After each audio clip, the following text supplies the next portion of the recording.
ವಿದ್ಯಾರ್ಥಿಗಳೇ, ಇನ್ನೊಂದು ಬಹಳ ಸರಳ ರೀತಿ ಒಳಗೆ ತಿಳಿಸ್ತೇವೆ, ಎಲ್ಲರಿಗೂ ಬರ್ತದ. 12.1 16 ಇದನ್ನು ದಶಮಾಂಶ ಇಡಬೇಕಾದ್ರೆ ಏನು ಮಾಡಬೇಕು? 12 ಹಂಗೆ ಇಡ್ರಿ, 12 ಹಂಗೆ ಇಟ್ಟು ಬಿಡ್ರಿ. 1ಕ್ಕೆ 16 ಭಾಗಿಸ್ರಿ.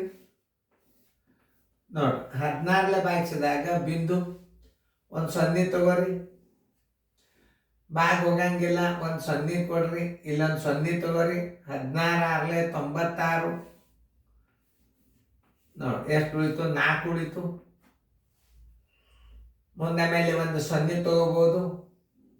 16 2 32. ಎಷ್ಟು ಉಳಿತು? 8 ಉಳಿತು.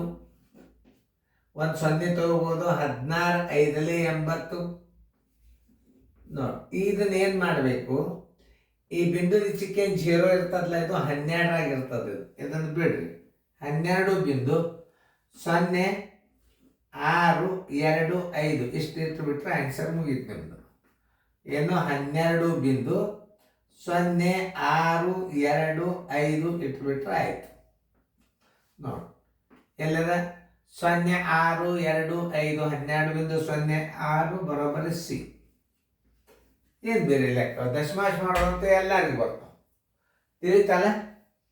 ಇನ್ನೊಂದು ಸ್ವಲ್ಪ ಇದನ್ನ ಈ ಕಡೆ ಇತ್ತು ತರ್ಸ್ನ. 16 10 ಭಾಳ ಆಗಿರೋದು ಅದೇನು ಲೆಕ್ಕ ಅಂತೂ ತಿಳಿಸಿದ್ ಕಾಣಿಸ್ತದೆ ನಿಮ್ಗದು. ಈಗ ಮತ್ತೆ ಇನ್ನೊಂದ್ಸಲ ಚಂದ ಆಗಲಿ ಅಂತ ಕಾಣಿಸ್ತಿರ್ತೀವಿ ನಾವು.